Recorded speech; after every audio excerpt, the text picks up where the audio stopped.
Hello বন্ধুরা, কেমন আছেন সবাই? আশা করি সবাই ভালো আছেন। বন্ধুরা, আমাদের গল্পগুলো যদি ভালো লাগে অবশ্যই লাইক করবেন, কমেন্ট করে জানিয়ে দেবেন। আজকের গল্প অনুভবে তুই, লেখনীতে ঈশ্বর জাহান ফারিয়া, পর্ব সংখ্যা 2। উৎস হিংস্র কণ্ঠে বলল, ঠিক বলছিস, তবে ঘুষিটা বুকে নয়, ওর মেইন পার্টে যাবে। কি নর্দমার কিট? ওটা না থাকলে কি করবে এবার? শাকাওয়াত দস্তর মতো জমে গেল। ভয়ার্ত কণ্ঠে আমতা আমতা করে বলল, মানে মানে বুঝিস না শালা? তুই বাচ্চা? ওয়েট, বোঝাই বলি। তোর যেটা বেশি কুরকারানি সেটা যদি না থাকে তাহলে তো সব কুরকারানি শেষ, সব কিছু থেকে মুক্তি পাবে। তোর শুভাকাঙ্ক্ষী হয়ে এতটুকু কাজ তো আমরা করতে পারি। কি বলিস তোরা? ইমার ডান হাতে টেবিলের উপর চাপড় মেরে উৎসের কথায় সায় জানালো। তীব্র শব্দে কেঁপে উঠল শাকাওয়াত। মুখে কিছু বলতে পারল না। উৎসের অগ্নিদৃষ্টি পরখ করার দ্বিতীয়বার সাহস হলো না ওর। নেহাদের অপদস্থ করতে গিয়ে যে এমন পরিস্থিতিতে পড়বে সেটা ভাবেইনি সে। উৎস আর ওর বন্ধু দল যে এতটা হিংস্র সে মোটেও কল্পনা করেনি। সত্যি কি ওর এই অবস্থা করবে ওরা? শাকাওয়াতের অন্তরাত্মা কেঁপে উঠল। সে আমতা আমতা করে বলল, আমাকে ছেড়ে দাও তোমরা। কেন এরকম করছো? উৎস সদরে গালে থাপ্পড় মেরে বলল, আমার বোনদের সাথে কি নোংরা ব্যবহার করেছিস মানে নেই? চেহারা দেখে তো মনেই হয় না তুই একটা ইতর। টাকার লোভ দেখাস আমার বোনদের। কেন রে? আমরা কি ভিক্ষা করে ওদের বড় করেছিলাম? তোর মতো কিটের সাথে আমার বোনের বিয়ে দেব? এর চেয়ে ভালো তোকে জবাই করে বস্তায় মরিয়ে নদীতে ফেলে দেওয়া, যাতে দ্বিতীয়বার এসব করার সাহস না দেখাস, শালা বাস্টার্ড। শাকাওয়াত দমে গেল। এই ছেলে আবার সত্যি ওকে জবাই করে ফেলবে না তো? ওদের 5 জনের সাথে সে কখনোই পেরে উঠবে না। তবুও সে মাপ চাইল। কম্পিত কণ্ঠে বলল, আমার ভুল হয়ে গেছে ভাই, আমাকে যেতে দাও তোমরা। আর কোনোদিন এরকম করব না, আমাকে ছেড়ে দাও, যা চাইবে তাই দেব। শাকাওয়াতের এই কথায় সবাই বিস্ময় নিয়ে তাকালো। আশফি বসা থেকে উঠে ওর প্যান্ট শার্টের পকেট খুঁজে ওয়ালেট ফোন নিয়ে নিল। ওয়ালেট চেক করে দেখলো সেখানে বেশ কিছু টাকা। গুনে দেখলো প্রায় 5,000 টাকা। ফোনটাও দামি। হঠাৎ সাইড বাটনে চাপ পড়তে ফোনের ওয়ালপেপার দেখে নাউজুবিল্লাহ বলে চিল্লে উঠল। ইমাদ বিরক্ত গলায় বলল, জিজ্ঞেস করলো, চেঁচাস কেন শালা? আশফি জিভ কেটে উৎসের দিকে তাকালো, বলল, দেখ কি নোংরা পিক এর ফোনে, এই জন্যই শালার বেশি কুরকুরানি। উৎস ওর হাত থেকে ফোনটা নিয়ে এক আছাড় মারল। ঠাস শব্দ তুলে সেটা কয়েক পাটে ভাগ হয়ে মেঝেতে ছড়িয়ে পড়ল। শাকাওয়াতের চেহারা রক্তশূন্য। আশফি হাতে টাকাগুলোর দিকে চেয়ে বলল, নিচে একজন বুড়ো দাদা থাকে না, ওনারে দিয়ে আসি, কিছু কিনতে ওনার কাজে লাগবে। এই শালায় তো মনে হয় এসব দিয়ে রাইতে ফুর্তি করব। কি বলিস দোস্ত? উৎস বলল, যা দিয়ে আয়। শাকাওয়াত খানিকটা ভরসা সুরে বলল, টাকা পয়সা ফোন তো নিয়ে গেছো, এবার ছেড়ে দাও আমায়। রেনন ধপ করে টেবিলের উপর বসে পড়ল। ওর হাতে একটা আপেল। মুখ হাঁ করে সে আপেলে বড় একটা কামড় বসাতে বসাতে মেলি কণ্ঠস্বর নকল করে বলল, ছেড়ে দেব? এভাবে বলে না বাবু। তুমি আজ সারা রাত আমাদের এখানে স্পেশাল যত্নে থাকবা। সোয়া স্পেশাল যত্ন মানে? বুঝতে পারোনি তাই না সোনামণি? ওকে দাঁড়াও, বুঝিয়ে বলছে। রেনন টেবিলের উপর থেকে নেমে দাঁড়ালো। আপেলটা রেখে 2 হাতের মুঠো শক্ত করে শাকাওয়াতের নাক বরাবর একটা ঘুষি মারল। কিঞ্চিত পিছিয়ে দেওয়ালে বাড়ি খেল শাকাওয়াত। মাথার পিছনটার বোতায় এক প্রকার ব্যথা অনুভূত হচ্ছে। চোখ ঝাপসা হয়ে আসতেই রেনন ওর 2 গালে বাচ্চাদের মতো জোরে টেনে দিল। শাকাওয়াতের মনে হলো ওর গালের মাংস ভেদ করে হাড্ডিতে বুঝি আছাড় কাটছে।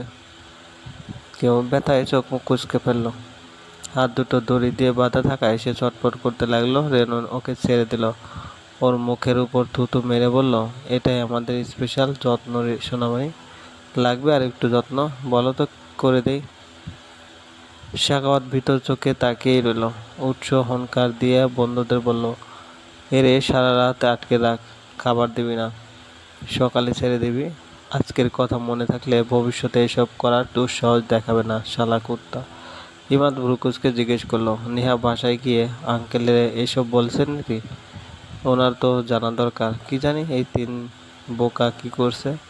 ভাগ্যিস নেহা টেক্সট করছিল ঠিক সময়ে, নয়তো বোকাগুলো এর ফাজলামির শিকার হতো। আমি আসি, বাসায় দিতে হবে। আচ্ছা, আমরা তো এর সামলাই নেব। নিস্তব্ধ পৃথিবীর পূর্বাকাশে ঝলমলে আলো ছড়াচ্ছে শুল্কা দ্বাদশী চাঁদটা। পুরো আকাশ ঘিরে রেখেছে কোটি কোটি তারা। অন্ধকার এই রাত্রির আকাশখানি মনোযোগ দিয়ে অবলোকন করছে উৎস। হালকা ফিনফিনে হওয়া গায়ে কাটা দিচ্ছে ওর। মনোযোগ ভাটা পড়ল ফোনের কম্পনে। ভাইব্রেশন মোডে থাকা ফোনটি পকেটের ভিতরে যেন হাত পা ছুঁড়ে কান্নাকাটি জুড়ে দিয়েছে। উৎস দ্রুত গতিতে ফোনটা বের করে স্ক্রিনে তাকাতেই আদিশ ওয়াজিদ নামটি দেখল। তার বড় চাচার ছেলে। উৎস কলটি রিসিভ করলো। ওপাশ থেকে আদিশের তীক্ষ্ণ কণ্ঠ শোনা গেল, নেহাদের সাথে যে ছোট লোকটা অসভ্যতামি করেছে, ওটার কি ব্যবস্থা নিয়েছিস? উৎস প্রশ্নটার জন্য প্রস্তুত ছিল না। আদিশ যে বোনদের সাথে অন্যায় অসভ্যতামি মেনে নিতে পারবে না সেটা ভালো করে জানে। আদিশের হাতে পড়লে এতক্ষণে সাখাওয়াতের যে কি অবস্থা হতো ভাবতেই হাত কেঁপে গেল ওর। সেজন্য আগে ভাগেই ও সবটা সামনে নিয়েছে যাতে কোনো অঘটন না ঘটে যায়। কিন্তু ওকে জানালো কে এসব? ফিহা বাঁদরটা নিশ্চয়ই। উৎস হেসে আদিশের প্রশ্নের জবাব দিয়ে বলল, ওর ব্যবস্থা নেওয়া হয়ে গিয়েছে ভাই, তুমি চিন্তা করো না। আদিশ শুনলো, একটু থেমে আবার জিজ্ঞেস করলো, কথাই ছোটবেলা, কি ব্যবস্থা নিয়েছিস?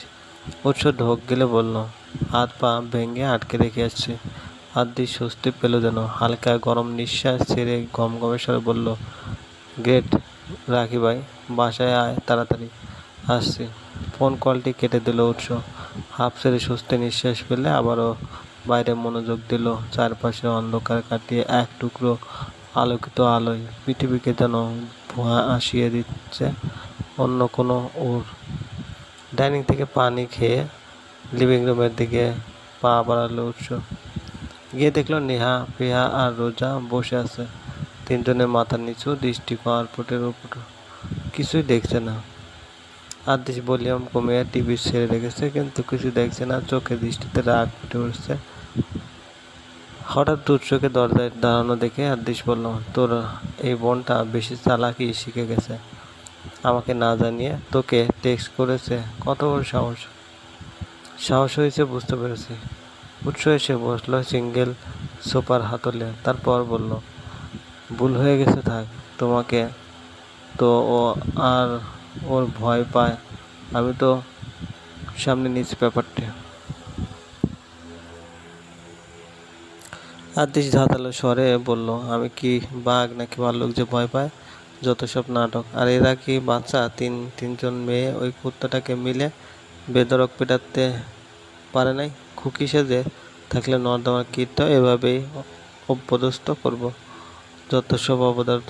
উৎস শান্ত গলায় বলল, থাক ভাই, যেটা হওয়ার হয়ে গেছে। তো আব্বুরা কি বলল? আদিশ কাটকাট গলায় জবাব দিল, ডাস্টবিনের সাথে বেঁধে দেব। কে? ক্যান্সেল? ওকে, যাক ভালোই।